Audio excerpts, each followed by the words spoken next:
Hello guys, and welcome back to another Sword Staff video. We've got quite a few new things to talk about this time around, including a brand new summer event, some really fun new features, and of course another massive upgrade to my account. I've now pushed my Conqueror past 11 million combat power, finally managed to get my first T8 gem, and I've also found a PvE skill setup that has been absolutely shredding through the content I've been playing. So let's take a look at what's new and what I've been working on. Let's start with the new Oceanic Festival, because there's actually quite a lot packed into this event. First, we have a 7-day sign-in event that gives you a bunch of useful rewards just for logging in.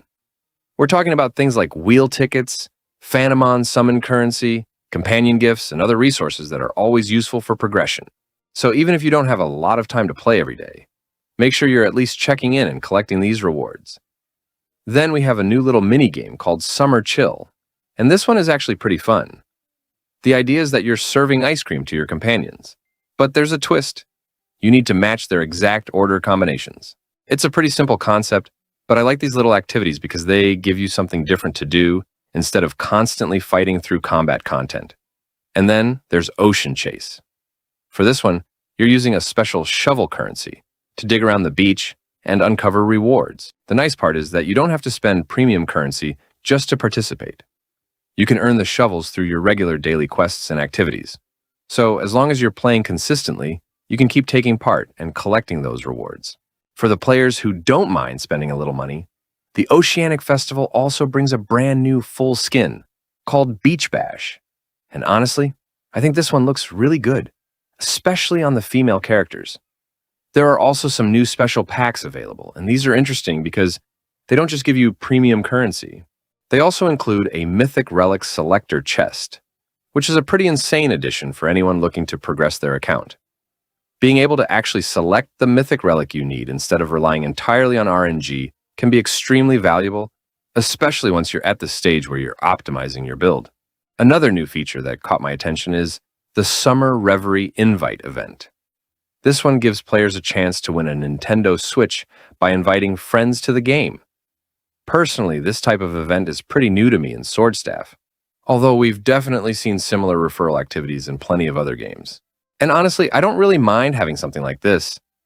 You're basically just inviting friends to try out the game, and if you're already enjoying Sword Staff and know people who might be interested, you have a chance at getting something pretty cool out of it, so I'll definitely take more opportunities for free stuff.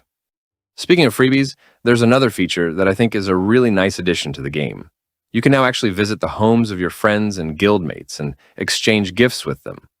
Depending on what you receive, these can include companion gifts, material realm attempts, and different currencies and resources.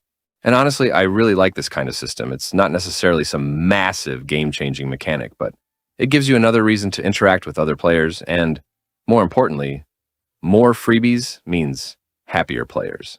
Now, let's talk about the biggest change on my own account. I'm currently sitting at over 11 million combat power, and one of the upgrades I'm particularly proud of is finally getting my first T8 citrine. And this one was painful. It took me 4 failed attempts before I finally got it. But once it finally succeeded, it was absolutely worth it because the T8 citrine gave me an additional 20% speed. And if you've been following my account, you already know how much I value speed. Gem progression is honestly one of the hardest parts of the endgame for me, especially if you're playing completely free to play. The amount of resources you need to push those higher tiers can get pretty ridiculous. One thing I've been doing whenever I have some spare Donium is checking the trading house for discounted T5 gems. Sometimes you can find them for as little as around 1,000 Donium per T5 gem.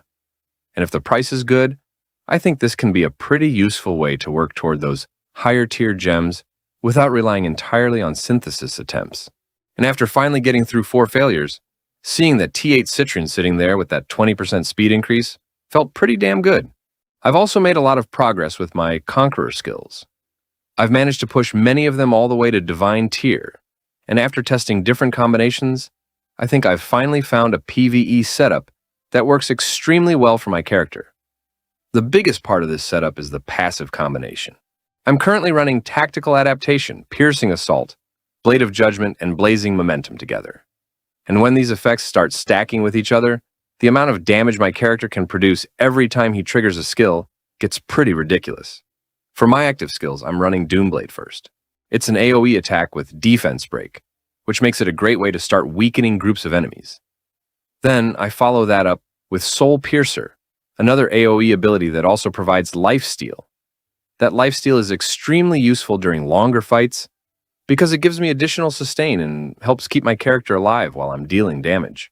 After that, I'm using Sunset Sword, which is another massive AoE attack and one of the skills I rely on heavily for clearing groups of enemies.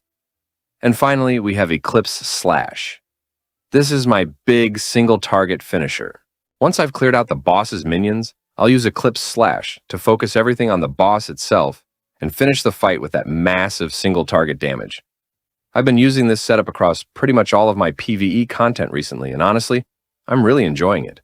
It gives me a nice combination of AoE clearing, defense break, sustain, and massive single-target damage, while the passive combination keeps stacking additional damage throughout the fight. For PvE, this is probably the best setup I've found for my Conqueror so far. PvP, however, is a completely different story. There are different things you need to consider there, so I think that deserves its own video in the future. So that's where my account is currently at. We've got the new Oceanic Festival, some fun new activities, new ways to interact with friends and guildmates, and some pretty nice rewards to collect. And on my end, I've crossed 11 million combat power, finally got my first T8 Citron after 4 failures, pushed a bunch of my Conqueror skills to Divine, and found a PvE setup that I'm absolutely loving. There's still plenty more I want to improve, especially when it comes to my gems and the rest of my endgame progression. But for now, I'm really happy with how the account is developing. Let me know what you guys think about the Oceanic Festival, and if you're playing Conqueror, let me know what skills you're currently using. And if you want me to make a full Conqueror PvP build and skill guide, let me know in the comments, because that is definitely something I want to cover next. Thanks for watching, and I'll see you guys in the next one.